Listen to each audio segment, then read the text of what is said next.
నా పేరు రవి అండి. రవి ఏం చేస్తుంటావు బ్రో? నేను జాబ్కి ట్రై చేస్తున్నాను. జాబ్కి ట్రై చేస్తాను. ఎప్పుడు రిలీవ్ అయ్యా బ్రో ఎడ్యుకేషన్ అండి? ఎడ్యుకేషన్ 2021లో. 2021 మరి అప్పుడు ఏం రాలేదా? లాస్ట్ 4 ఇయర్స్ 3 ఇయర్స్ రాలేదు. గవర్నమెంట్ లేదు, ఎంప్లాయ్మెంట్ లేదా? ఇంకా ఎలా ఉంది? గవర్నమెంట్ వచ్చింది కదా చంద్రబాబు నాయుడు గారు, మరి ఎలా పరిపాలిస్తున్నారు ముఖ్యమంత్రిగా? ఆయన పరిపాలన అయితే ప్రస్తుతానికి బాగానే ఉంది. కొంచెం నెల నెల పెన్షన్లు బాగానే ఇస్తున్నాడు. మాకు నోటిఫికేషన్స్ కూడా వదులుతున్నాడు. అప్లై చేస్తున్నాం మేము కూడా. కానిస్టేబుల్ కూడా మన ఫిజికల్ కి సంబంధించి గ్రౌండ్ అయినట్టు ఉంది కదా, గత గవర్నమెంట్ లో పోస్ట్ పోన్ అయింది. అవునవును. ఆర్ఆర్బి గ్రూప్ డి వదిలారు పోస్టింగ్స్. అప్లై చేస్తున్నాం అన్ని. మొన్న లాస్ట్ టైం ఎస్ఎస్సికి అప్లై చేశాను, రాశాను ఎగ్జామ్. నోటిఫికేషన్స్ తొందరగానే వదులుతున్నారు ఈ గవర్నమెంట్. ఎలా అనిపిస్తుంది? గత 5 ఏళ్ళు చూసారు జగన్మోహన్ రెడ్డి పాలన, ఇప్పుడు చంద్రబాబు పాలన చూస్తున్నారు. ఏమనిపిస్తుంది? అతనికి ఇతనికి తేడా ఏముంది ఇద్దరు పరిపాలనలో? అతను 5 yearsగా ఉండి చేయలేంది, ఈయన ఎక్కిన 8 monthsలోనే వితిన్ 8 monthsలోనే చకచకా పనులు స్టార్ట్ చేశారు. మా సైడు డ్రైనేజ్ అదంతా క్లీన్ చేపిస్తున్నారు తొందరగా.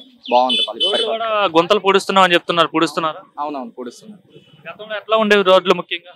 అబ్బో చాలా వరస్ట్గా ఉండేవి. అసలు మంగళగిరి తెనాలి హైవే అయితే చాలా వరస్ట్. అసలు ఇప్పుడు బాగుంది ఆ రోడ్డు. మాకు బైక్స్ పంచర్లు అయిపోయాయి, టైర్లు పోయాయి. ఇప్పుడు సాఫీగా వెళ్తుంది. ఇంకా స్ట్రీట్ లైట్స్ వేస్తే ఇంకా బాగుంది. మరి విద్యాశాఖ మంత్రిగా లోకేష్ ఉన్నారు, అండ్ ఐటీ మినిస్టర్ కూడా ఉన్నారు. ఆయన వర్కింగ్ ఎలా ఉంది? ఆయన వర్కింగ్ కూడా బాగుంది. అదే చెప్తున్నాను. ఉద్యోగాలు కల్పిస్తా ఉన్నారు 5 ఏళ్ళలో. మరి కల్పించవచ్చు. ప్రస్తుతానికి అయితే మాకు నోటిఫికేషన్స్ తొందరగా వదులుతున్నారు. మేమే ఎగ్జామ్ రాస్తున్నాం, మాకు రిజల్ట్స్ వస్తాయి. పాస్ అయితే మాకు జాబ్స్ వస్తాయి తొందరగా. అమరావతి కంప్లీట్ అవుతుంది అంటారా ఈ 5 yearsలో? కంప్లీట్ అయ్యి బాబు గారు అన్నారంటే చేస్తారు. ఏంటి అంత నమ్మకం ఏంటి బాబు గారి పైన? గత ప్రభుత్వం కంటే ఈ ప్రభుత్వం మెరుగ్గా ఉంది. లాస్ట్ 2015 నుంచి 19 లోపు ఆయన చేసిన అభివృద్ధి కనిపిస్తుందిగా మన కంటికి. జగన్ ఎక్కిన తర్వాత ఏం చేయలేదు. ఆయన చేసిన అభివృద్ధి అలాగా ఇతను నెట్టుకొచ్చాడు. జగన్ అంటున్నాడు, చంద్రబాబు పాలనలో ప్రజలంతా విసుగు చెందారు, 8 నెలలకే చిరాకు వస్తుంది ఆయన పాలన చూస్తుంటే, అబద్ధపు హామీలు ఇచ్చి మోసం చేశాడు, ప్రజల తరపున నేను పోరాడతా అని చెప్తున్నాడు. అంటే ఇప్పుడు జనాలందరికీ సంక్షేమ పథకాలు ఇచ్చేసేయాలి జగన్ ప్రకారం అయితే. కానీ జనాలకి సంక్షేమ పథకాలు ఎందుకు? డెవలప్మెంట్ కావాలి, ఉద్యోగాలు కావాలి, నిరుద్యోగులకి ఉద్యోగాలు ఇవ్వాలి. నిరుద్యోగులు ఉద్యోగం చేస్తేనే కదా రాష్ట్రం బాగుపడేది. మళ్ళీ ఇంకొక హైదరాబాద్, ఇంకో బెంగళూరు అయ్యేది రాష్ట్రం. సార్ మీ పేరండి? నా పేరు శ్రీనివాస్ అండి. ఏం చేస్తుంటారండి? ప్రైవేట్ జాబ్ అండి. ప్రైవేట్ జాబ్ చేస్తాను. సార్ ఎట్లా ఉంది గవర్నమెంట్? 8 months అయింది కదా, ఎలా ఉంది అడ్మినిస్ట్రేషన్ చూస్తుంటే? గతానికి ఇప్పటికి తేడా ఏంటి? ఏమైనా చేంజెస్ వచ్చాయా లేదా? ఇప్పుడేమో మనకి బడ్జెట్ ఒకటి లేదు, ఫండ్స్ లేదు. కొత్తగా వచ్చిన రాజధాని ఫండ్స్ అనేది వస్తే దాన్ని బట్టి గ్రాడ్యువల్గా క్రమేపీ చేయడానికి అవకాశం ఉంటుంది. ఫుల్ ఫ్లెడ్జ్లో అయితే కాదు. వాళ్ళు చెప్పిన పథకాలు కానీ ఇంప్లిమెంట్ చేయాలంటే గత ప్రభుత్వం బేసిక్ దానికన్నా డబల్ అవుతుంది. కానీ ఉచిత హామీలు అన్నది ఏ గవర్నమెంట్ వచ్చినా కూడా ఇన్ని వాగ్దానాలు వాళ్ళ స్వలాభం గురించి ఇన్ని చేసిన దానికన్నా అది కరెక్ట్ కాదు అనిపిస్తుంది. వాళ్ళు ఇంకా చేయాలనుకుంటే ఉచిత విద్యుత్ ఒకటి, ఆరోగ్యశ్రీ ఒకటి, ఓల్డ్ ఏజ్ పెన్షన్ ఒకటి, ఆ 3 పర్ఫెక్ట్గా ఇస్తే ఇన్ని రకాలుగా మనం వేరే దాని గురించి ఎక్స్పెక్ట్ చేయొచ్చు. డెవలప్మెంట్ ముఖ్యంగా అభివృద్ధి జరుగుతుంది అంటారా? గతంలో కుంటుపడిపోయింది, అభివృద్ధి లేదనేవాళ్ళు. సో ఈయన టర్మ్లో అయినా సరే ఈ టర్మ్లో అభివృద్ధి స్టార్ట్ అవుతుంది. అక్కడికి ఇక్కడికి ఆయన వెళ్ళాడు కదా, దావోస్ అని అక్కడే పర్యటనలు వెళ్ళి ఫండ్స్ తీసుకోవాలి, సంపదలు సృష్టించే బేసిక్లు వెళ్తున్నాడు కాబట్టి మేపీ రావడానికి అవకాశాలు ఉన్నాయి. రావచ్చు, వస్తే దాన్ని బట్టి ఉంటుంది. ముఖ్యంగా ఇప్పుడు చంద్రబాబు విజన్ 2047 అంటున్నారండి, స్వర్ణాంధ్ర అని చెప్పి. చేయగలుగుతారా? నమ్మకం ఉందా?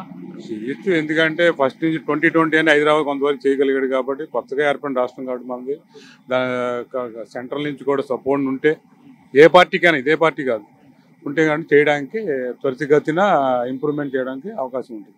ఛాయిస్ అయితే ఉంటుంది. రోడ్లు గుంతలు పూడుస్తున్నాం అన్నారు, గతంలో బాగా అధ్వానంగా ఉండేవని చెప్పేవాళ్ళు. సో ఇప్పుడు ఎట్లా ఉన్నాయి? పనులు జరుగుతున్నాయా? గుంతలు పూడుస్తున్నారా? కొన్ని ఏరియాలో జరుగుతున్నాయి. ఫుల్ ఫ్లెడ్జ్లో అయితే కాదు, కానీ ఏదో అంతవరకు. అంటే ఈ కూటమి ప్రభుత్వాన్ని భారీ మెజార్టీతో గెలిపించారు కదా కూటమి పార్టీని. సో గెలిపించినందుకు ప్రజలు కొంత సాటిస్ఫాక్షన్తో ఉన్నారా, లేదంటే ఏమైనా తిరుగుబాటుతో ఉన్నారా? తిరుగుబాటు అనేది అది, కానీ పథకాలు సక్రమంగా చేస్తే ఎవరికైనా హ్యాపీగానే ఉంటుంది. సూపర్ 6 అనేది ఎంతవరకు అన్నది మనం క్రమేపీ ఆలోచించాలి. సడన్గా ఎప్పుడంటే కాదు కదా. అమరావతి ఎలా ఉండబోతుంది ఫ్యూచర్? అమరావతిలో ఇండస్ట్రీలు అవన్నీ వచ్చి కదా అంటే ఇప్పుడు ఉండే జనరేషన్ ఎవరైతే ఉన్నారో వాళ్ళకి ఎంప్లాయ్మెంట్ బేసిక్ చేయడానికి బాగుంటుంది. పోలవరం కంప్లీట్ అవుతుంది అంటారా? ఎందుకంటే పోలవరం ఎప్పటి నుండో ఉంది కదా, కలకదా మారిపోయింది. వాళ్ళు చెప్తున్నారు కానీ ఇప్పుడైతే అవుతుంది, నెక్స్ట్ టర్మ్లో ఏమైనా అవడానికి అవకాశాలు ఉంటాయి. ఆదినారాయణ. ఏం చేస్తుంటారండి? నేను సైకిల్ స్పేర్స్ అమ్ముతా ఉంటాను. ఎట్లా నడుస్తుందండి బిజినెస్? బిజినెస్ పెద్దగా లేదు, ఇప్పుడిప్పుడే కొద్దిగా ఇదిగా ఉంటుంది. నడుస్తుందండి. అసలు సైకిల్ స్పేర్స్కి వస్తున్నారా? సైకిల్ వాడుతున్నా తగ్గిపోయినాయి కదా, కొద్దిగా ఉంటుంది. ఓకే, మరి ఎలా ఉందండి చంద్రబాబు నాయుడు పరిపాలన? ఏమనిపిస్తుంది? పర్లా కొద్దిగా ఆయన వచ్చిన తర్వాత. అంతకుముందు ఎలా ఉండదండి? అంతకుముందు అంటే మామూలుగా వ్యాపారాలు ఉండే కాదు, కొద్దిగా జనాలు పెరిగారు, వ్యాపారాలు పెరుగుతున్నాయి ఇప్పుడిప్పుడే. ఏమనిపిస్తుంది గత 5 ఏళ్ల పాలనకి 8 నెలల పాలనకి తేడా ఏంటి అబ్జర్వ్ చేశారు? పాలన ఏముందంటే ఇదివరకు ఆయన పట్టించుకునేవాడు కాదు, ఈయన అంటే అన్ని ప్రతిది కూడా పట్టించుకుంటున్నాడు. ఈయన అన్ని అడుగుతున్నాడు, పట్టించుకుంటున్నాడు. ప్రజల్లోకి వస్తున్నాడు అంటారు. ప్రజల్లోకి వస్తున్నారు. గతంలో ఆయన రాలే, ఆయన వచ్చేవాడు కాదు. రోడ్లు ఎట్లా ఉన్నాయండి? రోడ్లు బాగా వేస్తున్నాయండి, ఇప్పుడు రోడ్లు బాగున్నాయి. గ్యాస్ కూడా ఇచ్చామని చెప్తున్నారు. మొన్న మాకు ఒక బండ వచ్చింది, గ్యాస్ బండ గ్యాస్ కూడా వచ్చింది. ఇంకా పెన్షన్లు కూడా ఇస్తున్నాం అని చెప్తున్నారు. పెన్షన్లు కూడా బాగానే ఇస్తున్నారు, ఇంటికి తీసుకొచ్చిస్తున్నారు. సిగ్నల్ అంటున్నారు కదా, వరదలు వచ్చాయి కదా, ఎట్లా వచ్చాడు ఆయన? అప్పుడు బాగానే రెస్పాండ్ అయ్యాడా? ప్రభుత్వం ఆదుకున్నారా? మాకు 25,000 వచ్చినాయి. మాకు 20,000 కూడా వచ్చినాయి. ఎవరి దగ్గరికి తిరగలే మీరు? వాళ్ళే వచ్చి ఇచ్చారా? వాళ్ళే ఇచ్చారు. రికమెండేషన్ కానీ ఎవరికైనా లంచ్ ఇవ్వడం కానీ? లేదు, వాళ్ళే వచ్చి ఇచ్చారు. వరదల్లో చంద్రబాబు నాయుడు వచ్చాడండి మీ దగ్గరికి? మా దగ్గరికి అంటే అటు వెళ్ళారు ఆయన. వచ్చారు అంటున్నారు కదా, వరదల్లో కూడా ఆయన ఈ వయసులో కూడా బాగానే వచ్చాడు అని చెప్పి. వచ్చారు. గత ప్రభుత్వం కానీ ఈ ప్రభుత్వం బాగుంది. బాగా. నా పేరు దినేష్ అండి. ఏం చేస్తుంటారన్నా? నేను యూనివర్సిటీలో వర్క్ చేస్తాను, SRM యూనివర్సిటీలో చేస్తున్నాను. ఓకే అన్న, ఎలా ఉందన్న ఈ గవర్నమెంట్ వచ్చింది కదా, ఏమనిపిస్తుంది? 8 months వర్కింగ్, ఈ రూలింగ్, అడ్మినిస్ట్రేషన్ ఇవన్నీ గవర్నమెంట్ తీసుకున్న డెసిజన్స్ ఎలా ఉన్నాయి? అంటే ప్రెసెంట్ నా వరకు అయితే నా పర్సనల్గా అయితే కనుక అంతా బాగానే ఉంది. ప్రెసెంట్ అయితే every government need some time. వాళ్ళకి కూడా కొంత టైం ఉంటే వాళ్ళు కూడా ఇంతకుముందు జరిగిన మిస్టేక్స్ ఏంటి, లేదంటే వీళ్ళు చేసే తప్పులు ఏంటి అని తెలుస్తూ ఉంటాయి. ఆల్రెడీ ఎంత నష్టపోయామో లేదంటే ఎంత బెటర్ అవ్వాలని తెలుస్తూ ఉంటుంది. కాబట్టి దే కెన్ కొంచెం టైం ఇస్తే తెలుస్తుంది. మరి 6 నెలలు 8 నెలల సంవత్సరంలో 5 years వాళ్ళకి యాంపుల్ ఆఫ్ టైం ఉంది కాబట్టి వీళ్ళు మనం వెయిట్ చేయొచ్చు. అంటే ముఖ్యంగా చూసుకుంటే ఇప్పుడున్న సిచ్యువేషన్స్ లో చంద్రబాబు నాయుడు ఒక స్టేట్మెంట్ పాస్ చేశారు, దానిపైన పెద్ద రచ్చ జరుగుతుంది. ఏదైతే సంక్షేమ పథకాలు ఉన్నాయో దానికి సంబంధించి ఇస్తాను, ముందు ముఖ్యంగా మనం ఆ డెవలప్మెంట్ ముఖ్యంగా చేయాలి. ఏదైతే ఫండ్స్ ఉన్నాయో సెంట్రల్ గవర్నమెంట్ ఇచ్చే ఫండ్స్, అది పోలవరానికి అట్లానే అమరావతికి యూజ్ చేద్దాము, మెల్లమెల్లగా నేను సంక్షేమ పథకాలు కూడా ఫుల్ఫై చేస్తా అని చెప్తున్నాడు. ఆయన ఇచ్చిన స్టేట్మెంట్ కరెక్ట్ అంటారా లేదంటే రాంగ్ అంటారా? అంటే నా వరకు అది కరెక్టే అండి. ఈ వరకు ఎందుకంటే నా వరకు అది కరెక్టే. ఎందుకంటున్నానంటే ఆ మాట అండి, బేసిక్గా ఒక కొత్త గవర్నమెంట్ రాగానే నెక్స్ట్ రోజుకి అంతా ఇప్పుడు జగన్ ప్రభుత్వంలో మనకి అన్ని జరగలేదని కొంత ఫీల్ అయ్యి మనం మార్చుకున్నాం. నెక్స్ట్ 6 నెలల్లో ఆయన చేసేస్తారని నమ్మటం కూడా తప్పే. బేసిక్గా అదే కామన్ మ్యాన్గా లేదంటే చదువుకున్న వ్యక్తిగా మనకి ఎలా ఉంటుందంటే, ఒక జనరల్గా ఏది ఓవర్ నైట్లో జరగనట్టు 1 monthలోనో 6 monthsలోనో జరగదు. అది వాళ్ళకి కొంత టైం కావాలి. ముందుగా నేను చెప్పినట్టుగా వాళ్ళకి కొంత టైం కావాలి. కాబట్టి ఆలోచించుకొని వాళ్ళు డెసిషన్ తీసుకోవడానికి కానీ ఏదైనా ముందుకు వెళ్తానికి కానీ ఇంపార్టెంట్ ఏదైతే ప్రియారిటీ ఏదైతే దానికి వాళ్ళు ముందు ఫండ్స్ రిలీజ్ చేస్తారు. రిమైనింగ్ కొంచెం లేట్ అవుతుంది. అది ఇప్పుడు SRM యూనివర్సిటీ అంటున్నారు అమరావతి ఏరియా. సో ఇంత ముందు ఎలా ఉండేది 8 months బిఫోర్ అమరావతి ఏరియా, ఇప్పుడు ఎలా ఉందండి? ఏం చెప్తారు? ఏమైనా చేంజెస్ వచ్చాయా కొంతైనా సరే? అంటే యూనివర్సిటీ పరంగా స్టాండర్డ్స్ అన్ని ఎప్పుడు బాగానే ఉంటాయండి. పక్కన అమరావతి లొకాలిటీ చూసినట్టయితే కనుక మాకు SRM చంద్రబాబు నాయుడు గవర్నమెంట్ లో మాకు శాంక్షన్ అయింది, యూనివర్సిటీ ఇక్కడ ఫామ్ చేశాము. అయితే అప్పటి నుంచి తర్వాత గవర్నమెంట్ ఎప్పుడైతే మారిందో ఇప్పటిదాకా మినిమం మెటల్ రోడ్ ఉండేది. తార్ రోడ్డుకి కానీ 100 అడుగుల రోడ్డుకి కానీ కూడా అది నోచుకోలేదు. ఇప్పుడు మారింది మళ్ళీ. సో ఆటోమేటిక్గా జేసీబీలు ప్రకటనలు తెచ్చి రోడ్డు పెద్ద చేయడం, ఎక్స్టెన్షన్ చేయడం, మాకు ట్రాన్స్పోర్ట్ ఫెసిలిటీ అనేది కొంచెం ఈజీ అవుతుంది. అంటే ఇప్పుడు కొన్ని లక్షలు పెట్టి స్టూడెంట్స్ పిల్లలు చదువుతున్నప్పుడు వాళ్ళు రావడానికి అప్రోచ్ రోడ్డే లేదు. 5 years లిటరల్గా అలాగే మేము యూనివర్సిటీకి వెళ్ళి రావాలంటే చాలా దగ్గర 2 hours 3 hours పట్టేస్తుంది విజయవాడ నుంచి వెళ్ళి రావడానికి మాకు. సో అది కొంచెం తగ్గుతుంది, టైం అనేది మాకు బాగా తగ్గింది. అమరావతి ఏరియా దగ్గర నుంచి చూస్తుంటున్నారు, రెగ్యులర్ వెళ్తున్నారు కదా. సో పనులు ఏమైనా స్టార్ట్ అయ్యా? జంగిల్ క్లియరెన్స్ అని చెప్పారు, వాటర్ ఇవన్నీ చెప్తున్నారు. జరుగుతున్నాయి. మాకు అది కరెక్ట్ గా తెలియదు కానీ జనరల్ గా మేమైతే చూస్తానికైతే బాగానే ఉంది, అది జరుగుతుంది. ఒక వర్క్ అయితే స్టార్ట్ అయింది. ఇంతకు ముందు మొత్తం అగ్లీగా ఉండేది చూస్తానికి, అది ఇప్పుడు కొంచెం ఫార్వర్డ్ అవుతుంది, కొంచెం బెటర్గా ఉందన్నమాట. చంద్రబాబు నాయుడు విజన్ 2047 అంటున్నాడు. అంటే దేశంలోనే అగ్రగామి రాష్ట్రంగా నేను మార్చుతాను, అమరావతిని మంచి నగరంగా రూపుదిస్తానని ఆయన చెప్తున్నాడు. సో ఆయన చెప్పే మాటలపైన మీకు ట్రస్ట్ ఉందా, నమ్మకం ఉందా? డెవలప్మెంట్ మీద డెఫినెట్ గా నాకు చంద్రబాబు నాయుడు గారు అంటే అపూర్వమైన నమ్మకం ఉందన్నమాట. డెవలప్మెంట్ పైన మీకు నమ్మకం ఉంది, ఆయన చేస్తారు? డెవలప్మెంట్ మీద డౌట్ లేదు, నమ్మకం. ప్రజెంట్ ఇప్పటికిప్పుడు అంటే జరగకపోయినా ఇప్పుడు వరకు చదువుకున్న రిలీవ్ అయిన వాళ్ళందరూ కూడా ఎంప్లాయ్మెంట్ కోసం చెన్నై లేదంటే పూణే ఇట్లా బయట స్టేట్స్ కి వెళ్లాల్సి వస్తుంది కదా, బయట రాష్ట్రాల్లో. సో ఇన్ ఫ్యూచర్ అంటే తర్వాత అయినా సరే ఆంధ్రాలోనే మన ఇక్కడ వాళ్ళు లోకల్లోనే జాబ్ చేసుకునే ఛాన్స్ ఆపర్చునిటీ వస్తుంది అంటారా ఇన్ ఫ్యూచర్? వస్తుంది. ఈవెన్ ఇంకా వాళ్ళకి 5 years టైం ఉంది కాబట్టి ఒక్కొక్క కంపెనీ తప్పున తీసుకొచ్చినా కూడా 5 years లో వాళ్ళు ఒక 20-40 కంపెనీస్ తీసుకురావచ్చు. ఏదర్ వైజాగ్ లో పెట్టచ్చు, విజయవాడలో పెట్టలేకపోయినా ఏదర్ వైజాగ్ లో పెట్టచ్చు, ఏపీలో ఒకే లొకేషన్ లో అవ్వకపోయినా తిరుపతి సైడ్ లో పెట్టచ్చు లేదా వైజాగ్ సైడ్ లో పెట్టచ్చు, ఛాన్స్ అయితే ఉంది. హైదరాబాద్ కి చంద్రబాబు మొదట బిల్ గేట్స్ కలిసి అప్పుడు మైక్రోసాఫ్ట్ తీసుకురావడం జరిగింది కదా. సో రీసెంట్ గా కూడా మన దావోస్ లో కూడా బిల్ గేట్స్ మళ్ళీ కలిసారు. దానికోసం ఏం చెప్తారు? అంటే బేసిక్ గా ఆయనకు అప్రోచ్ ఉందండి. బేసిక్ గా గ్లోబల్ లీడర్స్ తో చంద్రబాబు నాయుడు గారికి ఒక ర్యాప్ ఫామ్ అయింది. ఇది 2000s లోనే జరిగింది. 2001 మేమందరం చిన్నపిల్లప్పుడే ఇండియాకి బిల్ గేట్స్ రావడం, లేదా ఆంధ్రప్రదేశ్కి బిల్ గేట్స్ రావడం, అబ్దుల్ కలాం గారిని తీసుకురావడం, ఇట్లాంటి ఒక కల్చర్ ఆయన అప్పట్లోనే ఫామ్ చేశారు. అది సస్టైన్ చేయలేదు తర్వాత వచ్చిన గవర్నమెంట్స్. ఎవరైనా మనం బ్లేమ్ చేయలేం కానీ సస్టైన్ అవ్వలేదు. లిటరల్ గా నేను ఇప్పుడు ఎడ్యుకేషన్ సెక్టర్ లో ఉన్నాను, నేను ఐటీ సెక్టర్ లో లేను, నేను చదువుకుంది ఇంజనీరింగ్. అట్లా ఆ ఫీల్డ్స్ రాలేదు, మనకి ఆపర్చునిటీస్ తగ్గినాయి అట్లా. సో వేరే సిటీస్కి వెళ్తే ఛాన్సెస్ ఏమైనా స్కోప్ ఉంటుంది. బట్ ఇప్పుడు ఏంటంటే డెవలప్ అవుతుందని కొంచెం నమ్మకం ఉంది, చేస్తే బాగుంటుంది, అందరికి యూస్ఫుల్ అవుతుంది. సార్ మీ పేరెంట్? నా పేరు వెంకట్రావు. ఏం చేస్తుంటారండి? మేము బిజినెస్ చేస్తాం. సార్ రీసెంట్ గా ఏదైతే నూతన మద్యం పాలసీ ద్వారా షాప్స్ ఓపెన్ అయ్యాయో, అలానే ఇంతకుముందు యువకాలంలో భాగంగా నారా లోకేష్ అయితే కల్లుగీత కార్మికులకు హామీ ఇచ్చాడు. వాళ్ళ కోరిక మేరకు 10% షాప్స్ అంటే మాకు కొన్ని షాప్స్ ఇవ్వండి, మేము మద్య వ్యాపారం చేస్తామని చెప్పి దానికి అనుగుణంగానే పాదయాత్ర ఇచ్చిన హామీని అయితే నెరవేర్చారు. జీవో నెంబర్ 13 తీసుకొచ్చి 10% షాప్స్ ను కల్లుగీత కార్మికులకి అయితే కేటాయించారు. అయితే ఈ జీవోని కొట్టివేయాలని చెప్పి అయితే కోర్టులో పిటిషన్ వేయడం జరిగింది వైసీపీకి సంబంధించిన న్యాయవాదులు. ఎలా చూడొచ్చు ఈ అంశాన్ని? అంటే వాళ్ళ చేతగాని తనాన్ని వాళ్ళు బయట పెట్టుకోలేక ఇప్పుడు వీళ్ళు చేస్తున్నారు కాబట్టి వీళ్ళు చేస్తే జనంలో వీళ్ళ పేరు వస్తుందని అలా ఏదో ఒకటి చేయాలని చూస్తున్నారు. అంటే ఇంతకుముందు జగన్మోహన్ రెడ్డి ఎప్పుడు నా ఎస్సీలు, నా బీసీలు, నా ఎస్టీలు అనేవారు కదా. మరి ఇప్పుడు కల్లుగీత కార్మికులు కూడా బీసీల్లోకి వస్తారు కదా. మరి బీసీల పైన ఎందుకు ఈ విధంగా చేస్తున్నారని చెప్పేసి అయితే అంటున్నారు. ఇప్పుడు అసలు నా ఎస్టీలు నా బీసీలు అని చేసుకోవాలి. ఆయన సొంతంగా మద్యం షాపులు పెట్టి మొత్తం ఆయన సొంతంగా నడుపుకుంటూ కానీ ఎప్పుడు సొంతంగా ఎవరికి షాపులు ఇవ్వటం కానీ అలాంటి లేదు. వాళ్ళ మనుషులకి వాళ్ళ రెడ్డిస్ కులానికి ఇచ్చుకుంటూ కానీ బీసీసీ ఎస్సీస్ అనేవి లేదు అతనికి. అది ఎలా ఉందండి ఓవరాల్ గా ఈ 8 నెలల పరిపాలన చూస్తుంటే ఏమనిపిస్తుంది? 100% బాగుంది. మళ్ళీ జగన్మోహన్ రెడ్డి ఏమో రోడ్డు మీదకి వస్తాను, ఫీజు దీక్ష చేస్తాను, ఇట్లా దీక్షలు చేస్తాను, ప్రజల తరపున పోరాడుతానని చెప్తున్నాడు కదా. మరి ఆయన అధికారంలో ఉన్నప్పుడే పరదాలు లేకుండా రాలేదు, ఇప్పుడేం వస్తాడండి? పరదాలు కట్టుకొని పోయాడు ఏ ఊరు పోవాలన్నా. ఇప్పుడు అధికారం లేకుండా వస్తా అంటే వచ్చినప్పుడు తెలుసుద్ది జనంలో. చంద్రబాబు నాయుడు అబద్ధ హామీలు ఇచ్చి అధికారంలోకి వచ్చాడు, ఏ ఒక్కటి నెరవేర్చట్లేదు, ప్రజలంతా ఇబ్బంది పడిపోతున్నారని చెప్పి అయితే చాలా మంది అంటున్నారు కదండి. ఇప్పుడు అబద్ధాలు చెప్పే హామీలు ఎవరైనా అన్నీ 100%. ఇప్పుడు ఆయన 3000 చేస్తానని 5 సంవత్సరాలకు చేసిండు, నెలకు 2 సంవత్సరానికి 200 చొప్పున పెంచుకుంటా. ఇక 4000 ఇస్తానని చేసిండు. అంటే అమలు అయిన పథకాలను చెప్పకుండా అమలు కానీ ఏదో పట్టుకొని చేయటంలని చెప్పడం అయితే అది దురదృష్టకరమే. ముఖ్యంగా అభివృద్ధి పరంగా చూసుకుంటే ఈ 5 ఏళ్ళలో అభివృద్ధి ఉంటుంది అంటారా ఆంధ్రాలో? 100% ఉంటుందండి. ఏంటి నమ్మకం ఏంటి మీకు? అయినా ఇప్పుడు రాజధాని కానీ ఏ పనులు కానీ అసలు అభివృద్ధి అంటేనే బాబు గారండి. అసలు అంటే పార్టీ ఏదైనా కావచ్చు, అభివృద్ధి చేయాలి అంటే సంక్షేమ పథకాలు ఒకటే కాదండి. అభివృద్ధి అనేది పోయిన 5 సంవత్సరాలు ఏమన్నా అభివృద్ధి జరిగిందా? సంక్షేమ పథకాలు తీసి పక్కన పెట్టండి, కానీ ఎవరికైనా రావచ్చు రాకపోవచ్చు. సంక్షేమ పథకాలు తీసి పక్కన పెడితే అభివృద్ధి ఏమైనా జరిగిందా?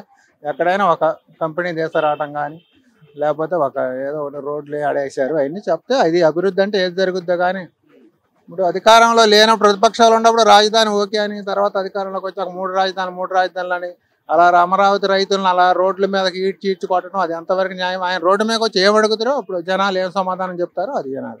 లోకేష్ గారి పనితీరు ఎలా ఉందండి? ఐటీ శాఖ మంత్రిగా ఉన్నారు కదా. లోకేష్ గారి పనితీరుకి ఇప్పుడు ఎవరు వంకబెట్టడానికి లేదు. వంకబెట్టడానికి ఉంటే వీళ్ళు ఆయన మీదనే పడేవాళ్ళు కదా. పెట్టడానికి లేకనే ఏదో ఒకటి జనంలో అవి చేయట్లా గీత కార్మికులకి షాపులు ఇయటం ఏంటి?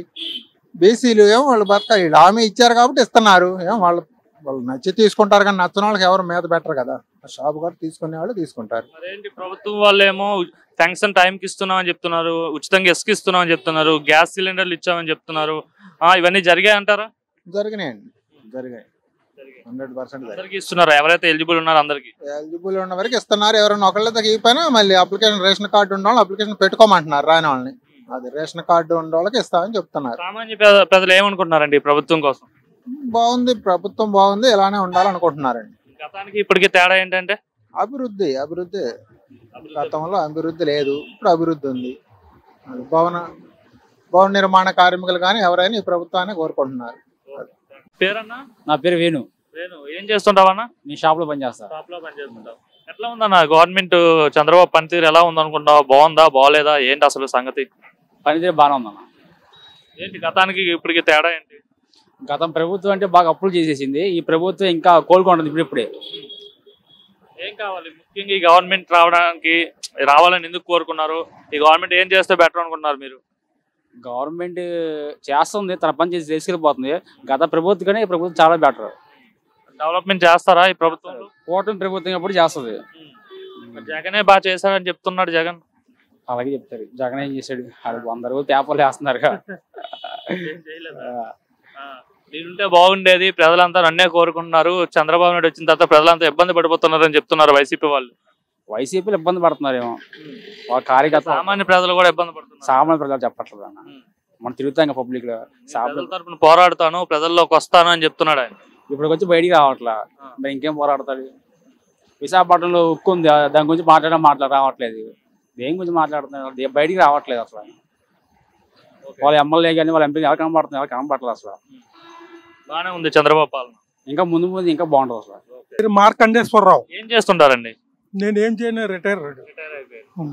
ఏంటి సైకిల్ మీద వచ్చారు మార్కెట్ కి? అందరూ బైక్స్ మీద స్కూటీ మీద వస్తుంటే ఫిజియోథెరపీ, నాకు షుగర్ బీపీ ఉంది, ఫిజియోథెరపీ కోసం సైకిల్ మీద వస్తున్నాను. ఎన్నేళ్ళు బట్టి వాడుతున్నారండి సైకిల్? సైకిల్ 10 ఏళ్ళ నుంచి, 15 ఏళ్ళ నుంచి. ఎట్లా ఉందండి గవర్నమెంట్ వచ్చింది కదా, ఏమనిపిస్తుంది ప్రభుత్వం పనితీరు చూస్తుంటే? పర్వాలా, అది వరకు దాని మీద బెటర్, అభివృద్ధి చెందాలని మా అభిప్రాయం. ఏంటి మీకు సంక్షేమ పథకాలు కావాలా, అభివృద్ధి కావాలని ఏం చెప్తారు? అభివృద్ధి కావాలి. ఎందుకు అభివృద్ధి అంటే? స్టేట్ డెవలప్ అవ్వాలి కదా, విడిపోయాం కదా తెలంగాణ నుంచి, అందుకనే అభివృద్ధి కావాలి. మరి చంద్రబాబు నాయుడు ఏమో ప్రజెంట్ అభివృద్ధి అవసరం కాబట్టి అభివృద్ధి చేస్తాను, తర్వాత సంక్షేమ పథకాలు ఇస్తా అంటున్నాడు. మరి మిగతా వాళ్ళందరూ అంటున్నారు సంక్షేమ పథకాలు ఇవ్వకుండా చంద్రబాబు మాయ మాటలు చెప్తున్నాడు, మోసం చేస్తున్నాడు అంటున్నారు కదా. ఒక కామన్ మ్యాన్ గా మీ ఒపీనియన్ ఏంటి? సంక్షేమం కూడా ఇస్తున్నారుగా, నెమ్మదిగా ఇస్తున్నారు కదా, ఇవ్వకుండా లేదు కదా. అది అదే మెల్లగా ఇస్తున్నారు కదా. సార్ మీ పేరండి? సింహమూర్తి. ఏం చేస్తుంటారండి? Saloon shop. ఎట్లా నడుస్తుందండి? పర్వాలేదు. ఓకే, ఎలా ఉందండి గవర్నమెంట్? ఇప్పుడు దాకా బాగానే జరుగుతుంది. ఏది బెటర్? రూపాయి ఇవ్వడం బెటరా లేదంటే డెవలప్ చేయడం ముఖ్యమా? డెవలప్ చేయడం ముఖ్యం. మరేంటి మీకు కూడా అప్పుడు షాప్స్ ఉన్నాయి, సెలూన్ షాప్లు అంటే 10,000 ఇచ్చేవారు కదా. దాని వెనకాల ఇంకెవరుగా అది తెలియదుగా. కరెంటు బిల్లులు కానీ అద్దులు కానీ ఏదైనా బాగానే ఇచ్చేవారు కదా. ఇప్పుడు పర్వాలేదు, ప్రస్తుతానికి అయితే పర్వాలేదు. అంటే మీకు 10,000 ఇవ్వకపోయినా పర్వాలేదు కానీ అభివృద్ధి కావాలంట. అభివృద్ధి కావాలి, అభివృద్ధి గురించే ఎదురు చూస్తున్నాం. చేస్తున్నాడు కూడా అలాగే. చేస్తాడు ఇంకా అయినా చంద్రబాబు అభివృద్ధి? చేస్తాడు, చేసే మనిషే కాబట్టి చెప్తున్నాం. మరి జగన్ అంటున్నాడు ఈ పాలనలో ప్రజలందరూ మోసపోయారు, చంద్రబాబు ఓట్లు వేశారు కానీ చంద్రబాబు ఏమీ చేయట్లేదు, ప్రజల తరపున నేను పోరాడతా, రోడ్డు మీదకి వస్తా అని చెప్తున్నాడు. అది ముందే పోరాడొచ్చుగా, ఇప్పుడు పోరాటం పెట్టి. అంటే 8 నెలల్లో ప్రజలు చాలా ఇబ్బందులు పడ్డారని చెప్తున్నాడు. ఏం పడ్డారంట? ఇప్పుడు రాగానే తుఫాన్ వచ్చింది, ఎవరికి ఏం తక్కువ చేశాడు చెప్పండి? వాడు ఎక్కిన 2 నెలలకు 3 నెలలకు తుఫాన్ వచ్చింది, ఎవరికి అన్యాయం చేయలే, బాగానే చేశాడు. మరి ఇప్పుడు చంద్రబాబు విజన్ 2047 అంటున్నాడండి, చేయగలుగుతాడా? విజనా? చేయగలుగుతాడు. రోడ్ల పరిస్థితి ఏంటండి? రోడ్లు మరి గుంతలు పొడుస్తున్నామని చెప్తున్నారు. చేస్తున్నారుగా, బాగానే ఉంది, రోడ్ల పరిస్థితి బాగానే ఉంది. గతంలో ఎట్లా ఉండేవండి రోడ్లు? రోజు తిట్టేవారుగా జనాలు, ఎందుకు వెహికల్ వేసుకెళ్ళే వాళ్ళు ఎటు వెళ్ళినా సరే, సందుల్లో గొంతుల్లో ఎటు వెళ్ళినా సరే. నీకు మద్యం కూడా క్వాలిటీ మద్యం ఇస్తున్నాము అని చెప్తున్నారు, వస్తున్నాయి. విషయం వస్తే ఇస్తున్నాడు, క్వాలిటీదే ఇస్తున్నాడు కానీ గతం మాత్రం చీప్ లేదని చెప్తున్నారు. రేట్లు తగ్గించలేదు, అది ఒకటే. కానీ పాత బ్రాండ్స్ అని తీసుకొచ్చారా? అన్ని లేవుగా, 2, 3 వచ్చినాయి. పర్వాలేదు, లిమిట్ మరీ ఎక్కువగా లేకుండా రేట్లు బాగానే అమ్ముతున్నాడు. జగన్ ముందులాగా బ్యాడ్ స్మెల్ రావడం అలాంటి ఏం లేదు, బాగానే ఉంది. ఓకే. మీ పేరండి? చంద్రరావు. చంద్రరావు గారు ఏం చేస్తుంటారండి? మార్కెట్లో గుమస్తా పని చేస్తా. ఎప్పటి నుంచి చేస్తున్నారండి గుమస్తా? 40 సంవత్సరాలు అయింది. అంటే ముఠా పని చేసి గుమస్తా పనికి వచ్చాయి. ఓవరాల్ గా 40 years ఇండస్ట్రీ అయితే మేడం. ఎలా ఉందండి ఈ గవర్నమెంట్ తీసుకున్న నిర్ణయాలు కావచ్చు, ఈ పరిపాలన? మళ్ళీ వచ్చింది ప్రభుత్వం బాగుండబట్టేగా మళ్ళీ తెచ్చారు, మళ్ళీ వచ్చింది తెలుగుదేశం ప్రభుత్వం మళ్ళీ వచ్చింది బాగుండబట్టే కదా.